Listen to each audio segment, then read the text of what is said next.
నా ప్రియమైన మిత్రులారా, అంతే కదండి. ఒక మగాడు ఆడదాని మెడలో పసుపు తాడు కడితే అదే మగాడి కాళ్ళ దగ్గర పడుంటే కాలం పోయింది. Thank you. ఈ కాలంలో ఆడవారు కూడా బాగా చదువుతున్నారు. ఏ దేశానికైనా వారు వెళ్ళి చదువుకునే కాలం వచ్చింది. ఆడవారు వాళ్ళ కాళ్ళ మీద బ్రతకడం అనేదే ఇవాళ కావాల్సిన అవసరం. అలా ఆలోచించాల్సిన విషయం ఎన్నో ఉన్నాయి. ప్రతి ఒక్కరూ ఆలోచించండి. నేను కూడా అదే విధంగా ఆలోచిస్తాను. కార్మికులారా, లాల్ సలాం.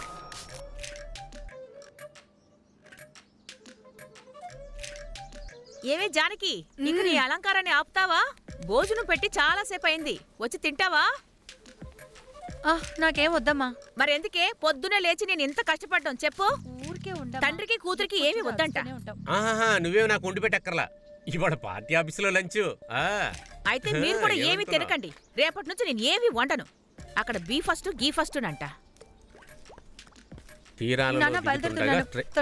ఉంటుందో లేదో.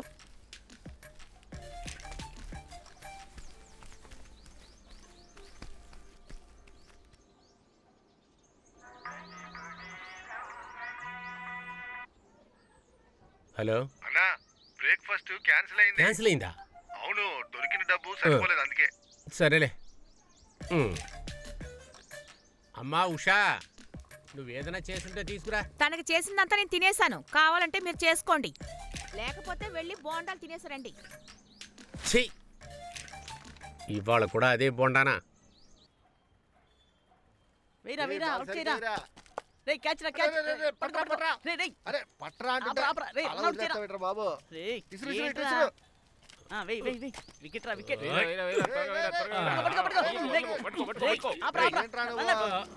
ఏంట్రా నోరు మూసుకో, మనం ఆడడానికి వచ్చామంటరా? నాకు తెలుసులే,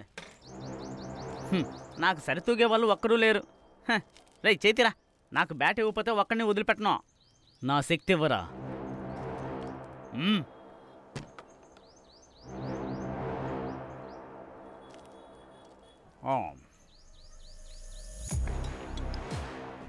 అదిగో ఆడే ఆడే ఆడే.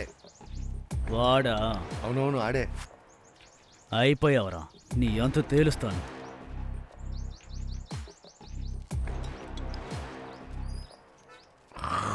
ఎందుకురా పిల్లల్ని ఆడుకొనివ్వడం లేదు? నువ్వెవడరా అడగడానికి? నన్నే ముట్టుకుంటావా? మన పుణ్యభూమిలోని భారతమాత పుత్రుడైన మన సురాని ఒక గుంపుగా వచ్చి కొంతమంది కొట్టి వెళ్ళిపోయారు. మనం మన తరపున వ్యతిరేకతను తెలపాలి.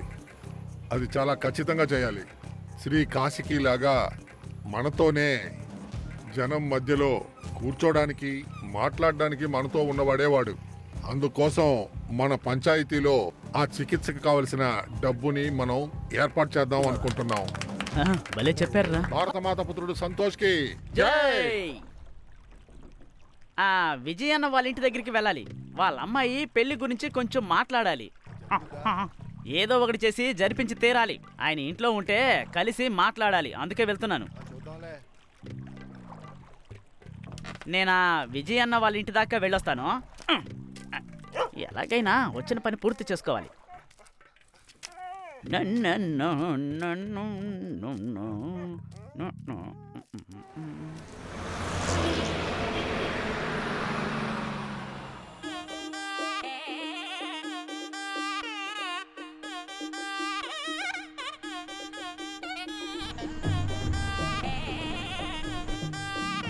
అన్నయ్య, జోయ్ అన్నయ్య, కాస్త ఆగండి. త్వరగా ఆగండి, నేను వస్తాను. సరే రామ్మా. జోయ్ అన్నయ్య, నేనే వస్తాను. ఎక్కువ. నువ్వు ఇంకా చదువుతూనే ఉన్నావమ్మా? అవునన్నయ్య. బాగా చదువుకోనందువల్లనే ఆటోలు తోలుకుంటున్నాను. ఎక్కడికి వెళ్తున్నా? టౌన్కి, బేసిక్ క్లాస్ కి. ఓమనకి ఇప్పుడు ఎక్కడుంది? నేను సురేష్ ఇంటి వరకు వెళ్తున్నాను. వాళ్ళ రెండో కూతురికి 16 రోజుల పండగ. అది సరే గాని నీ పెళ్లి సంగతి ఏమైంది? అది ఈ సంవత్సరం జరుగుతుందా లేదా? ఈ ముసలితో నోరు మూసుకుని ఉండదుగా. ఏమీ లేదు, నీ పెళ్లి కూడా చూద్దామని ఆశపడుతున్నాను. సుధాకర్ కొన్ని రోజులు ఇటు రాలేదు కదా, మా విషయం మర్చిపోయావు అనుకున్నా.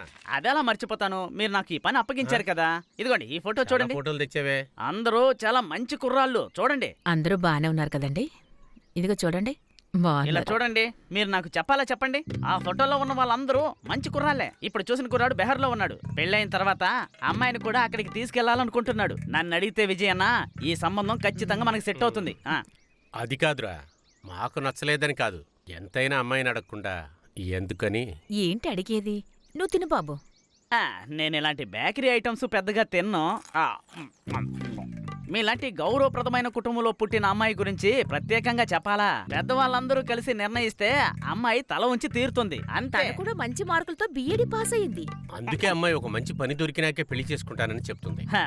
అయ్యో విజయన్న, మీరు ఇలా అంటే ఎలా చెప్పండి? నేనేం చెప్పను, మీరే ఆలోచించి మంచి నిర్ణయం చెప్పండి. నన్ను అడిగితే మంచి కుటుంబం అంతే, బాగా చదువుకున్న కుర్రాడు కూడా.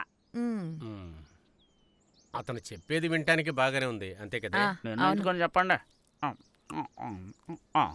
ఇక్కడికి వచ్చి వచ్చి చెప్పులు అరిగిపోవడం తప్ప ఏం లాభం లేదు. ఎందుకైనా సరే అమ్మాయితో ఒకసారి మాట్లాడతాం, తర్వాత నీకు ఫోన్ చేస్తా. సరే సరే, అడిగి చెప్పండి, కానీ తొందరగా అడగండి. టైం వేస్ట్ చేయొద్దు. అబ్బాయి వచ్చే నెల సెలవులకు వస్తున్నాడు. కుదిరితే అప్పుడే పెళ్లి జరిపించేద్దాం. మీకే తెలుసు ఈ సుధాకరు పెళ్లి జరిపించడంలో దిట్ట అని, అవునా కదా? సరే, నేను బయలుదేరుతున్నాను, నా ఫోన్ చేయండి. ఎందుకే ఉన్న మిచ్చిరంతా బ్రోకర్ గాడికి పెట్టావు, నీకు అవసరమా? ఇక్కడ ఏమన్నా తిందామంటే లేకుండా చేసావు, ఆకలేస్తుంది. ఎప్పుడు ఆకలే. బాగా ఆకలేస్తుంది, 2 పొలాలు తీసి పెట్టు. ఏంటే పంచదార రంగు మారిపోయింది. ఇలా చూడండి, అందులోనే పావు కేజీ పంచదారే ఉంది. అది కూడా తినేసారనుకోండి, రేపు కాఫీ కలపడానికి ఉండదు. ఇంతకు ముందులాగా పంచదార తీపికే లేదే. అది మీ నోటి ప్రాబ్లం అయి ఉంటుందిలేండి, అందువల్ల మీకు అలా అనిపిస్తుంది.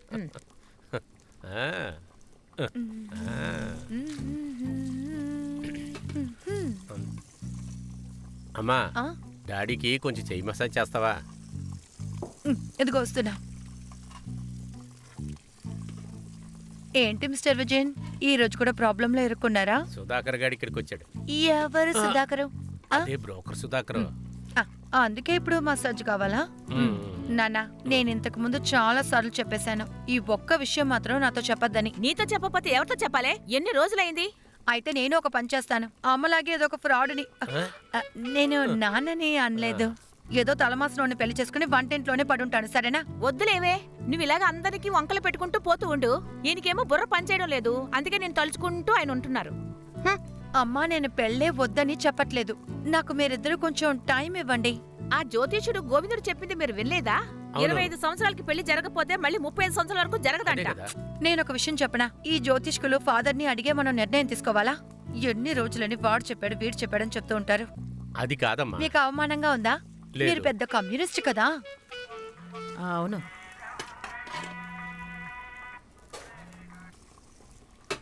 ఏదో ఒకటి చేసుకో. Hello comrade. అలాగే.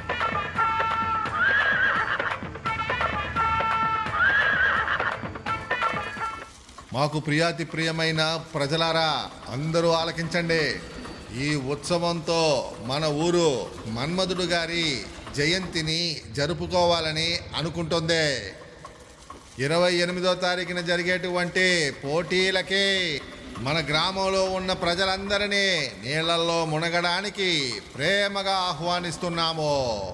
మన మన్మధుడు అన్నగారు ఆ నీటిలోనే మునిగి చనిపోయారు, అందువల్ల మీరందరూ వచ్చి ఒకసారి మునగండి.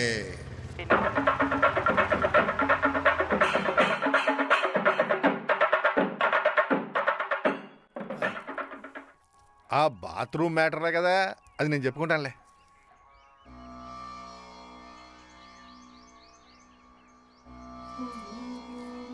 రే మధు, కూర్చోరా.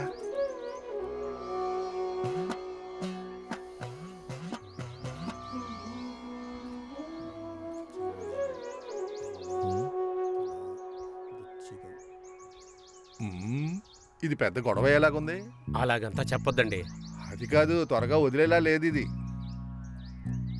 ఈ పెద్ద గళ్ళు పెట్టి చూడండి, ఏదైనా మార్గం ఉంటుందేమో. మీకే తెలుసు, పోయినసారి నేను చాలా కష్టపడ్డాను. మళ్ళీ ఆ సంతోష్ గాడే నిలబడితే నేను ఖచ్చితంగా ఓడిపోతాను. ఎలాగైనా ఓడిపోతారులే. అది కరెక్ట్. ఏంటది? అది కాదు, మిమ్మల్ని ఓడించడానికి వాడు ట్రై చేస్తూనే ఉన్నాడు. శాస్త్రి గారు చేతబడి లాంటిది ఏదైనా చేస్తారా? ఈ పక్షుల వ్యాధి వచ్చింది కదా, అందు గురించి అటు వైపు వెళ్ళట్లేదు. అయ్యో. చాలా కష్టమైపోయింది. కానీ మెంబర్, ఇంకో దారి ఉంది, కానీ కాస్త ఖర్చు అవుద్ది. డబ్బులు ఎన్నైనా పర్వాలే, వచ్చే నెల మన వాటిలో రోడ్ల పని స్టార్ట్ అవుతుంది. ఎంతైనా పర్వాలేదు, మనం ఖర్చు పెడదాం. అయితే ఓ పని చేయండి, 1000ని ఒకటి కానుకగా పెట్టి వెళ్ళిపోండి. ఊరికే దీపం పెట్టినందుకు 1000 హ, మీకు సీటు మాత్రమే సమస్య, ఇక్కడ ధరలన్నీ పెరిగిపోయాయి తెలుసా? ఇదిగోండి 1000 రూపాయలు పెట్టుకోండి, 16 రూపాయలు తర్వాత ఇస్తాం. అర్థమైందా? రారా పోదాం. పిసిని కొట్టినా కొడుకు. హ.